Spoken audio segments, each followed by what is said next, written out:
ఈరోజు నా జీవితంలో ఒక ప్రత్యేకమైన దినం. నాకు తెలియదు, నేను మర్చిపోయినాను. మా ఫ్యామిలీ గ్రూప్లో పెట్టేదాకా నాకు అది గుర్తుకు రాలేదు.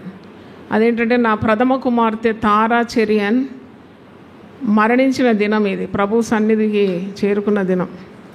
అంటే ఇక మీరు అర్థం చేసుకోండి, ఈ సొంత తారీఖులు ఏం గుర్తుండవు నాకు, యూపీఎఫ్దే గుర్తుంటుంది అన్నమాట.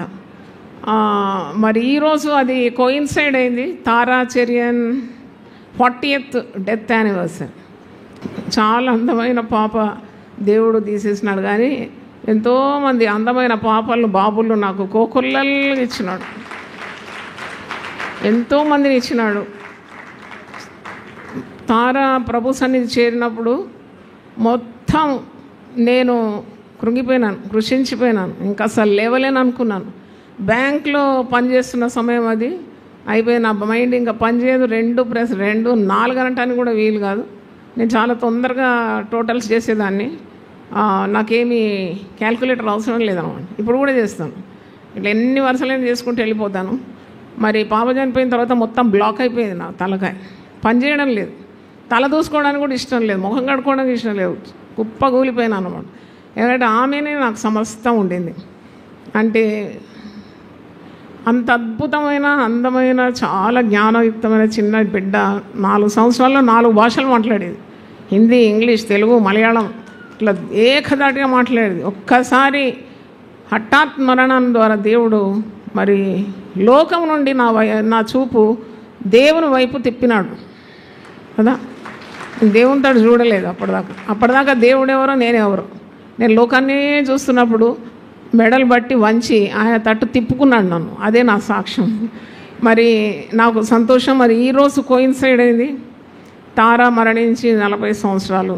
కానీ 40 సంవత్సరాల్లో 33 సంవత్సరాలు కూడా దేవుడు నన్ను విరివిగా సేవలో వాడుకున్నాడు. ఆయన 5 రొట్టెలు చేతికి తీసుకొని అలాగే పంచలేదు, ఆయన చేతిలో ఆ రొట్టెలు ఏమైంది, విరిచినాడు. విరిస్తేనే ఆశీర్వాదం, విరిచినందుకు అది వృద్ధి పొందింది, విస్తారంగా అది వృద్ధి పొంది 12 గంపలు మిగిలిపోయింది. అలాగ దేవుడు నన్ను ఆశీర్వదించినాడు. ఈరోజు మీకు విరిగి నలిగిన హృదయం ఉంటే మీరు భయపడే అవసరం లేదు. విరిగి నలిగిన హృదయం యెహోవాకు ఇష్టమైన బలి.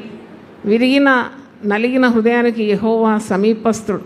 కాబట్టి ఆ కన్నీళ్లు ప్రార్థనగా మార్చుకుంటే మీ ప్రార్థనా సెల్లో మీ బాధ ఏదైనా, మీ కృంగుదల ఏదైనా, మీ భయం ఏదైనా, మీ ఆందోళన ఏదైనా, మీ క్లిష్టమైన పరిస్థితులు ఏదైనా, ఈ ప్రార్థనా సెల్ మీకు దేవుడు ఇచ్చినాడు. ఆ పేరు కూడా నాది కాదు, దేవుడు ప్రార్థన ద్వారా ప్రేరేపించే ఇచ్చినాను నేను. ఒక్కొక్క పేరుకు ఒక మహిమ ఉన్నది. ఒక్కొక్క పేరు, ఆ పేరు ప్రకారం మీ జీవితంలో అది సార్థకం అవుతుందని 100కి 100 నేను చెప్పగలను. That will happen. అయితే మరి తప్పకుండా మీరు అలక్ష్యం చేయకుండా పరిశుద్ధాత్మ ద్వారా దైవజనరాలకి ఇచ్చి నోటి నుండి పలిపించిన ఆ ప్రార్థనా సెల్ మీరు తప్పకుండా మీ పూర్ణ మనసుతో, పూర్ణ మరి దర్శనంతో అది కొనసాగించండి. అది వర్ధిల్లుతుంది. జీవం గలది ఏదైనా కానీ అది పెరుగుతుంది, అవునా కదా. చచ్చింది పెరగదు, జీవం ఉంటే అది ఏమవుతుంది, పెరుగుతుంది. కాబట్టి మీ ప్రార్థనా సెల్ ఒక్కరే ఉన్నాం, ఇద్దరే ఉన్నామని అనుకోకండి. నేను ఇంతకుముందు చెప్పినట్లు ఒక్కరైన వారు వారిలో ఒంటరి వారు 10 మారుస్తారు. నేను దర్శనము పొందుకున్న ఆ దినాల్లో పాప మరణించి 7 సంవత్సరాలకు 85లో మరణించింది. ప్రభు తీసేసుకున్నాడు. కంటికి ఇంపైన దాన్ని ఒక్క దెబ్బతో కొట్టేసినాడు. అది కాదు, నా దృష్టిని దేవుడు మరల్చినాడు దేవుని వైపు చూడ్డానికి, అనేకులను దేవుని వైపు త్రిప్పడానికి. కాబట్టి దేవుని కంటే దేన్ని ఎక్కువగా ప్రేమించకండి. నేనే పాఠం నేర్చుకున్నాను. మరి నాకు వచ్చిన అనుభవం ద్వారా మీరు నేర్చుకోవాలి. Put all your trust in God, let God be your goal. దేవుడే మీకు గురి గమ్యంగా ఉండాలి. కాబట్టి మరి ఈ సమయంలో నేను దేవుణ్ణి స్తుతిస్తున్నాను. మరి ఒక అద్భుతాలు ఎక్కడ జరుగుతుంది, సూచక్రియలు ఎక్కడ జరుగుతుంది, దేవుని నామం యొక్క బలము మరి కార్యాచరణలో నెరవేరడంలో ఎక్కడ చూస్తామంటే, ఎక్కడ ప్రార్థన ఉంటుందో 5 కార్యాలు అక్కడ జరగాలని నా ప్రార్థన. నేను నమ్ముతున్నాను కూడా. యేసు రక్తం యొక్క శక్తి అక్కడ కనపరచబడుతుంది. యేసు వాక్యం యొక్క శక్తి దేవుడు కనపరుస్తాడు. పరిశుద్ధాత్మ యొక్క శక్తి కనబడుతుంది. పునరుద్ధాన శక్తి మీకు కనబడుతుంది. అలాగే యేసు నామంలో ఉన్న శక్తి కూడా దేవుడు బయలుపరుస్తాడు. 5 కార్యాలు నేను రోజు ధ్యానిస్తాను. The power of the cross అంటే యేసు కార్చిన రక్తంలో ఉన్న శక్తి. రెండవది the power of the resurrection పునరుద్ధాన శక్తి. మూడవది పరిశుద్ధాత్మ శక్తి. తర్వాత వాక్యంలో ఉన్న శక్తి. తర్వాత యేసు నామంలో ఉన్న శక్తి. ఈ 5 మీరు ప్రతిరోజు ధ్యానించండి మీ ప్రార్థనా సెల్లో. మరి నాకు ఒక ఆశ ఉంది. ఈ ప్రార్థనా సెల్స్ ఉద్యమం కేవలం యునైటెడ్ పీపుల్ ఫెలోషిప్కు పరిమితం కాకుండా ప్రతి సంఘంలో జరగాలని ఆశపడుతున్నాను. దేవుని స్తోత్రం.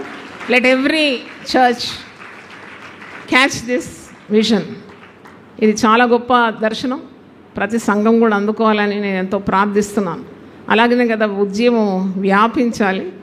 మరి వాట్సాప్లో చాలామంది నేను చూశాను, ఇప్పుడు చాలామంది గ్రీటింగ్స్ తెలియజేస్తున్నారు. ఇంత దూరం రాలేకపోయినామని బాధపడుతున్నారు. ఎందుకంటే ట్రైన్ అంటే ముందే రిజర్వేషన్ చేయాలి, అందరికీ సెలవులు అంతా ఉచితంగా దొరకదు. చాలామంది రాలేదు. మీరు అందరు వచ్చినారు. చాలామంది లీవ్ తీసుకొని వచ్చినారు, సెలవు పెట్టి వచ్చినారు, పనిపాట్లు పక్కన పెట్టి వచ్చినారు. అందరం ఒకసారి చప్పట్లు కొట్టి దేవుని స్తుతి. మరి మీరు తప్పకుండా మీ ప్రార్థన సెల్లో పట్టు విడవకుండా ప్రార్థించండి. వాక్యంలో ఉంది మీరు ప్రార్థనలో పట్టుదల కలిగి ఉండాలి. ఎక్కడుంది మాట? రోమా 12:12 నిరీక్షణ గలవారై అందరం కలిసి చదువుదాం. నిరీక్షణ గలవారై సంతోషించుచు శ్రమయందు ఓర్పు గలవారై ప్రార్థన యందు పట్టుదల కలిగి ఉండుడి. ప్రార్థన యందు పట్టుదల కలిగి ఉండుడి. దేవుని స్తోత్రం.